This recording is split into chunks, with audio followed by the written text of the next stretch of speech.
Imagine for years you have lived in this overwhelming shadow of a celebrated loved one, a non-stop onslaught of being compared to them daily, making the attempt to step out of their shadows an uphill, almost impossible task, dedicated to your mission of not only carving your path, but doing something nobody in your family has, to prove to both them and yourself that your existence is necessary, to show that you're undeniable.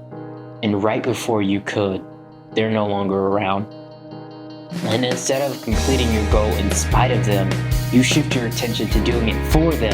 And you start to pull yourself from your darkest pit, slowly but diligently getting to the top of the mountain. And you're there. You're finally there. All the suffering, all the sacrifice, it's worth it. This is your moment. Do it for them. And you still fail. I am now at that point in life in which professional wrestling has been an active part of my life longer than it hasn't. Over the last few years, I've had this sort of coming out party in which I finally tell people, yes, I love wrestling. And it wasn't always like that due to the negative connotation that follows that statement. The biggest, you know that's fake. My goodness, what an idea. Why didn't I think of that? Honestly, I believe that simple-minded thinking is missing the point entirely. Yes, wrestling is silly, but it's also storytelling. It is a weekly form of long-running storytelling which, if done correctly, is more real than anything on television. Like any good video essay, we have to go to the past, where everything is in black and white. Now, the actual athletic competitive sport of wrestling using simple grapples and holds can be dated as far back as 15,000 to 20,000 years ago, found in now southern France, where the combatants were non-human great apes. No, not him. From then, wrestling would be a part of human history, growing and evolving as time goes on. It wouldn't be until right after the Civil War in America that wrestling started to balloon in popularity. And for simplicity's sake, I'll be mostly referring to American wrestling / WWE because it's easier and it's where I live. Anyway, during this time period, professional wrestlers were legitimate athletic competitive fighters, but it became difficult to retain a crowd's interest due to the long and uneventful nature these matches would take place. It soon became common for American wrestlers to begin faking their matches in order to keep the matches short and entertaining for its audience. These work matches came with their own sets of benefits. It made it easier for wrestlers on tour to make their appointments, helping aging wrestlers who could no longer compete for hours, helped audience retention, and carried risk of less injury. This, alongside the rise of traveling carnivals, would help rise the popularity of professional wrestling that by the turn of the 20th century, most professional wrestling matches were worked. It was so common that journalists knew and began to stop writing about the results of wrestling matches. It didn't matter though, audience members didn't care. It's still real to me, damn it! So in order to keep the facade of professional wrestling authentic, many professional wrestlers would employ the term kayfabe, in which wrestlers would use this as a code word to let other wrestlers around them know that there was members of the audience who weren't clued in on the facade, and to be sure not to expose themselves or the business. Does it? Oh, no, just... Why don't you come down tonight, and before I kick his ass, I'll kick your ass. By the 1930s, to generate public interest, many wrestlers would start to become more theatrical, turning traditional wrestling into battles between faces, which are known as heroes, and heels, which are known as villains. Traits such as finishing moves, eccentric mannerisms, such as cheating, poking eyes, outfits, and theme songs became common. Theatric traits in wrestling were just as important, if not more important, than the actual athletic ability. This combination of theatrics and in-ring work would help kayfabe stay prominent well into the late 1990s, but more on that later. Professional wrestling, while staged, like most athletic competition, is ultimately about determining who the best is. You see, in every major wrestling organization, wrestlers compete to be the face of their company, a position that comes with benefits such as more television time, higher pay, and the opportunity to participate in the biggest matches. The pinnacle of success in wrestling symbolized by possession of the World Championship belt, indicating that the wrestler is the best in their respective company. So what qualities makes a wrestler World Championship material? I believe it can be broken down into 3 factors: promos, in-ring work, and markability. Promos, or the ability to speak to the audience, are perhaps the most crucial. Wrestlers use their personality to develop their character, helping the audience understand who they are and what their motives are. This not only includes verbal communication, but also extends to nonverbal communication. Wrestlers with exceptional promo skills can create a unique voice in the wrestling world and build anticipation for their matches, ultimately leading to a suspension of disbelief by the audience. Train, say your prayers, eat your vitamins, be true to yourself, true to your country, be a real American. In-ring work is another vital aspect. While promos may get the audience through the door, athletic ability keeps them engaged. Professional wrestling is about building towards a match and having a diverse moveset with a variety of high-flying maneuvers, powerful strikes, or intricate submission holds adds excitement and enhances the quality of these matches. Markability is also crucial. It is influenced by factors such as in-ring work, charisma, personality, appearance, and the ability to connect with the fans. Wrestlers who are more marketable likely to get high-profile matches, more storytelling opportunities, attract fans, sell merchandise, and draw TV and pay-per-view viewership. A wrestler who excels in one of these factors is seen as good, while 2 can make them a legend. However, those who excel in all 3 are remembered forever as some of the best and the most memorable storylines. And one of those such storylines that encapsulates all 3 is the tale of an undead wizard versus an eccentric stripper, a narrative that has left a lasting impact on wrestling history. To understand this story properly, we need to provide some context. WWE is the largest wrestling organization for the past 40 years, operating like its own cinematic universe. Now, there are multiple wrestling organizations throughout the world, but WWE is the most prominent. WrestleMania is WWE's biggest show, serving as the season finale where wrestlers compete year-round to be part of the match card. It's the stage where the biggest rivalries and stories culminate. Shawn Michaels is widely regarded as one of the best in-ring workers of all time, often delivering the best match of the night. At WrestleMania, he elevates his performance, earning him this nickname of Mr. WrestleMania. Now, his counterpart in this story is a character who stretches the boundaries of belief, The Undertaker. Now, The Undertaker is my personal favorite. He is an undead wizard who, for some inexplicable reason, decided one day, hey, I want to be a professional wrestler. Now, his character is campy. He controls lightning, he sends people to hell, and even has a younger brother who controls fire. Now, if there was an Articuno to his Zapdos and Moltres. Despite his character seeming like a relic of the wacky, cartoonish wrestling era of the early 1990s, it is a testament to the person behind the character, Mark Calloway, and his dedication to the craft of The Undertaker, becoming such an iconic figure. Many aspects of The Undertaker's character shouldn't have worked on paper, but he makes the supernatural feel real, creating a captivating persona that was incredibly entertaining to watch. His dedication to the character was second to none. He never broke character, rarely made media appearances, and added to the mystique that his persona was not just a character, but something real, despite the modern accepting that wrestling is scripted.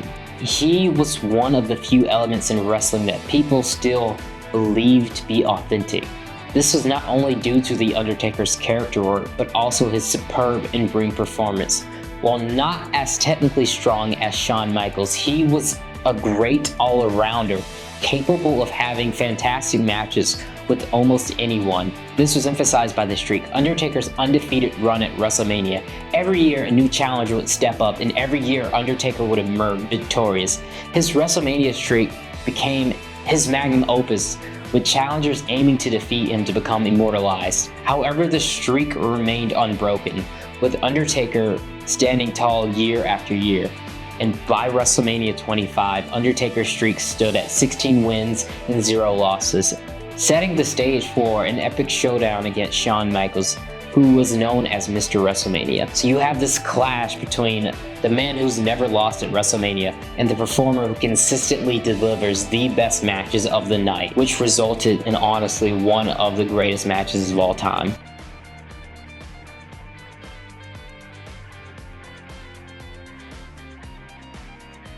If this was the end of the storyline, it would still be considered one of the best of all time. However, Shawn Michaels had different plans. He became obsessed with his loss to The Undertaker, challenging him to a rematch at that following year's WrestleMania. Despite Undertaker feeling he had nothing more to prove to him, Shawn was determined and even declared he would win the Royal Rumble to earn the right to face Undertaker at WrestleMania for the world title. Shawn went the distance, but fell short, growing increasingly desperate as his window of opportunity narrowed. Now, to guarantee his match with The Undertaker, he cost himself his world title, ensuring The Undertaker would seek revenge. Undertaker granted Shawn another rematch, but with one condition. If you defeat me, you end the streak. But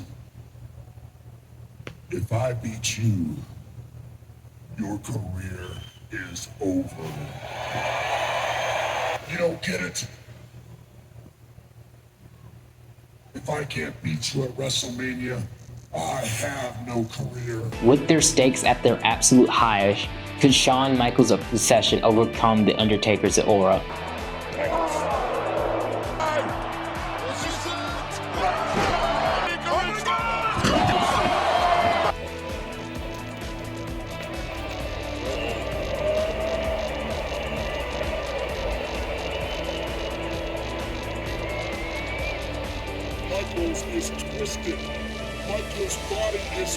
This match was heartbreaking as towards the end, neither Shawn, the audience, nor even The Undertaker wanted it to end.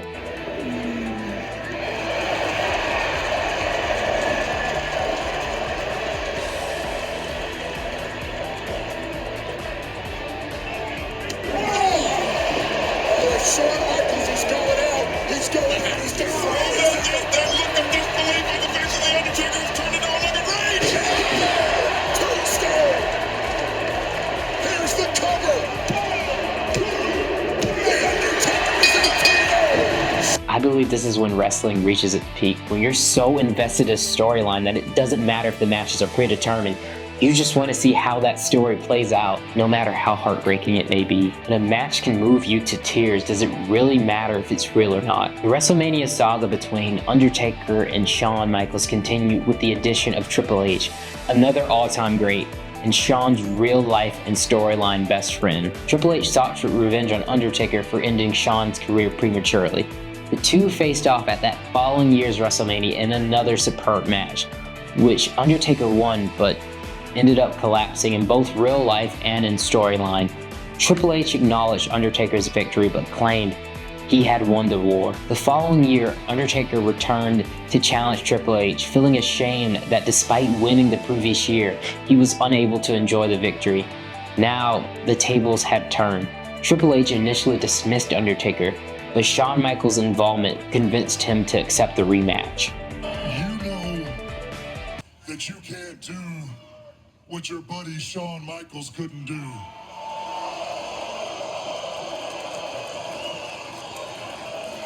Because you know Shawn was always better than you. The stakes were raised higher when Shawn Michaels was named special guest referee in their end of an era Hell in a Cell match. This match, my favorite of all time, was hard-hitting and emotional, but going beyond the violence, both men realized that they were nearing the ends of their careers and had only each other left from their generation. This yearly streak match had involved from a battle for pride to a 4-year war for supremacy, showing that both men were two sides of the same coin. This truly marked the end of the era, and it was their last match together. Including Crown Jewel, because that shit don't count! The story reflects life's milestones, which are often built up as the most important. But life moves on the next day. Wrestling is a constantly evolving supply of rotating characters and never-ending stories. That box office. Credibility matched with authenticity, with characters you can relate to, and believe in, to where you sit there and you say, I believe in this, I want to see it, I'll pay to see it, and when it's over, they deliver. Thank you so much for watching this far into the video. I hope you've enjoyed this insight into professional wrestling and its storytelling. If you're finding value in this content in the videos that I make, please consider subscribing to this channel for more videos like this. It means the world to me. And if you'd like to further support the channel, please consider donating to my Patreon. Your contribution helps me continue creating content and exploring little niches like the world of professional wrestling. Thank you again for watching. So we have discussed the peak of when wrestling is meticulously planned and executed to perfection through promos, in-ring work, and markability. But what happens if there's a wild card? What happens when the audience rejects the product that is given to them and instead demands something else entirely? Well, that brings us to the curious case of Daniel Bryan. Daniel Bryan is considered by many as one of the best technical in-ring wrestlers of all time. He gained this reputation after competing on the Indies and in promotions like Ring of Honor. He signed with WWE in 2009 and initially competed in its developmental territory before moving up to the main roster. Despite his god-tier in-ring work, he found it difficult to find his footing, even briefly being fired at one point, returning and still being underutilized. However, Bryan's popularity with the fans continued to grow, thanks to his yes chants and passionate performances. He eventually became the most beloved wrestler in the entire company, making it almost certain that his rise to the top was inevitable. He even beat the top guy in wrestling at that point, John Cena, only to be cashed in by Randy Orton, immediately losing his WWE Championship. Logically, all signs pointed towards Daniel Bryan winning the WWE Championship at that following year's WrestleMania. This should have happened, but behind the scenes, WWE didn't view him as a main event caliber challenger. WWE has always been seen as the land of giants, where if you didn't have a traditional bodybuilder physique, it would be very difficult to get your rightful push. And one of the key moments that eventually propelled Daniel Bryan's popularity, where WWE was forced to alter their plans, was when Dave Bautista returned to win the Royal Rumble, which all but guaranteed that Daniel Bryan would not be given his moment in the sun. Dave Bautista, now known for his role in the MCU and acting projects, was also an outstanding wrestler of his generation, but it just wasn't his time anymore. He essentially came in and stole someone's win, and one thing that fans universally hate is when a Hollywood part-time wrestler comes in and tries to steal the spotlight from someone who's earned it. This isn't sour grapes, but the fact that Dwayne is in the main event of WrestleMania next year and I'm not makes me sick. It's because the audience has been following this story for the past 6 years, not giving them a satisfying conclusion to the protagonist that they have been following would be a huge middle finger to everyone who followed along. Imagine if it's the final battle between Harry Potter and Lord Voldemort, and just as Harry's about to defeat him, Goku appears out of nowhere and defeats Voldemort with a Kamehameha. Or when the Avengers are about to defeat Thanos, Goku appears out of nowhere and defeats Thanos with a Kamehameha. Or when Vegeta is about to finish off Frieza, Goku appears out of nowhere and defeats. The fan backlash was severe, forcing WWE and management to pivot from their plans of Randy Orton versus Batista to Randy Orton versus Batista versus Daniel Bryan, and arguably one of WWE's best storylines of all times, with fan support pushing him into the spot he rightfully deserved and earned. Daniel Bryan was able to have his moment and win the championship in the main event of WrestleMania 30. Fan support, or behind-the-scenes influence, is probably the most important element of wrestling, but how deep down does this rabbit hole go of blending reality and fiction? How much does the bending of kayfabe go? Perhaps the most intriguing aspect of professional wrestling isn't the wrestling itself. I would argue that it's backstage politics. These politics involve power struggles, egos, and creative differences that can influence storylines and career trajectories of wrestlers. This can be fascinating because it adds layers of complexity to the narratives on TV, making it difficult to decipher what's true or not, adding another dimension to wrestling's appeal. Now, when done effectively, it can create some of the most compelling storylines and moments that resonates with fans on a deeper level. Now, the most infamous example of this would be the Montreal Screwjob. And I'm sorry to the wrestling fans who've had to hear this for the 100 billionth time, but to the non-wrestling fans, there was animosity between then WWE champion Bret Hart and the actual owner of the company, Vince McMahon. Bret Hart was leaving the company for rival competitor WCW, and Vince McMahon needed Bret Hart to drop the WWE Championship, but it would have to be to Bret Hart's rival, Shawn Michaels, who in real life, Bret absolutely despised. Bret Hart refused to lose to Shawn Michaels, and Vince McMahon orchestrated the finish without Bret Hart's knowledge, breaking that traditional wrestling etiquette, a worked match. It became a pivotal moment in wrestling, and it finally put the nail in the coffin that wrestling is real, finally revealing that wrestling is a scripted work match between two people. It blurred the lines between kayfabe and reality, as fans were left questioning what was scripted and what was not, forcing Vince McMahon's backstage role as a ruthless businessman to now be seen on the show. We borrow from such program niches like soap operas, like The Days of Our Lives, or music videos such as those on MTV. We in the WWF think that you, the audience, are quite frankly tired of having your intelligence insulted. We also think that you're tired of the same old simplistic theory of good guys versus bad guys. Wrestling is littered with stories like this. Another example of real-life drama spilled over into WWE storylines was the Edge and Matt Hardy and Lita love triangle. At the time, Matt Hardy was in a real-life relationship with Lita. However, Lita cheated on Matt Hardy with Edge.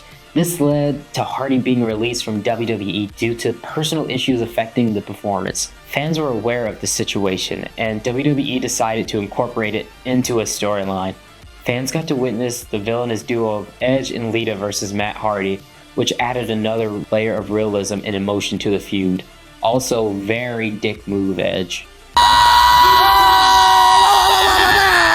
And another example is the infamous pipe bomb of CM Punk, where he added real-life issues and frustrations with WWE in a promo that, again, blurred the lines between what's real and what's scripted. And WWE works the best when personalities and animosities are cranked to 11. If done correctly, the blurring of kayfabe and reality in wrestling adds depth, drama, and unpredictability to the storylines, keeping fans engaged and invested in the product.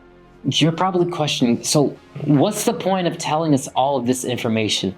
Well, it brings us to WWE's currently largest and ongoing storyline that incorporates all three elements of what makes wrestling work, as well as includes that wildcard element, the crowning of Cody Rhodes. Cody Rhodes is the son of the legendary wrestler Dusty Rhodes, who was universally beloved but never crowned the WWE champion. Cody debuted in WWE in 2006 and was viewed as someone who had great potential but was never seen as anything more than just another guy, never giving the opportunity to be utilized to his maximum potential. Cody eventually requested his release from WWE and went on this journey of self-discovery, working on seemingly every independent show possible before helping find AEW, the first genuine competitor that WWE had in years. And after helping build AEW into an alternative to the WWE, he abruptly leave.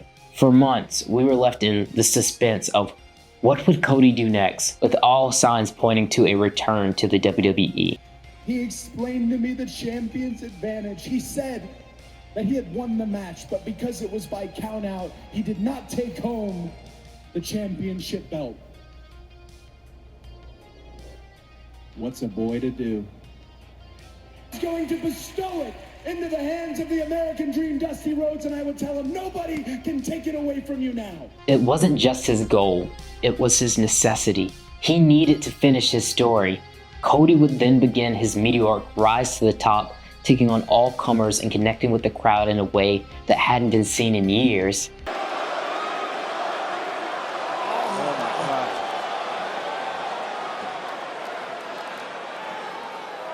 he then went on to compete in one of the most physically demanding matches with an injured arm that was barely hanging on. So by the time he did return at the Royal Rumble in 2023, both WWE and its audience believed that he deserved that WWE title. Winning the Royal Rumble felt earned, not given, as Cody had put in the work for years prior, punching his ticket to WrestleMania against the seemingly undefeatable champion Roman Reigns. Every promo Cody delivered during this time had this sense of authenticity because it was surrounded in truth. He wasn't just winning this championship for himself, he was doing it for his entire family. Despite a loss at WrestleMania, which actually made him a bigger star, Cody continued to have the match of the night and then elevate himself and everyone around him. That by the end of 2023, it was all but certain that Cody would finish his story at that upcoming WrestleMania. However, WWE decided to pivot in the most frustrating way, having The Rock return and essentially give up his main event spot for a past his prime star. The fact that Dwayne is in the main event of WrestleMania next year, and I'm not, makes me sick. This decision sparked anger and frustration, with the hashtag #WeWantCody trending as fans and wrestlers reject this match. Universal rejection forced WWE to run Damage Control, culminating in a WrestleMania press conference that was made to seemingly apologize to the audience and all but confirm Roman Reigns versus Cody will happen at that WrestleMania. I genuinely hope that Cody Rhodes finishes his story to become WWE champion. Not only so he can stop saying it, but because it represents wrestling at its best. Storylines, management, wrestlers, and fan intrigue all build to an exciting conclusion in which it doesn't really matter if it's real or fake. What matters is if all the effort that was put in was enough to connect with you, the fan, emotionally. Wrestling is a living, breathing art form. On the surface, it may appear silly, but it transcends the physical to become a powerful motivation for change. Witnessing wrestlers rise from the obscurity to the top of the industry can inspire you to reach your own goals. As I wrap up this video, I find myself drawn to the parallels between my passion for making videos and the passion of professional wrestlers. I believe passion is when you pursue your dreams even if you weren't paid, because to you it's essentially as important as breathing. It's pushing forward when others doubt you, even if that outcome is uncertain. Wrestling embodies this spirit, representing the struggle for your dreams against all odds, resonating with our human innate desire to never give up. If wrestling can motivate us to change for the better, then maybe that's the most real thing of all. It can be anything, allowing for its audience and for its wrestlers to be anyone. And so I just want to thank you all for watching. This took a lot out of me, but if you enjoyed the videos and want to see more like it, please consider subscribing. Leave some comments. I'd love to hear some of your favorite moments in wrestling, but until next time, I'll see you around.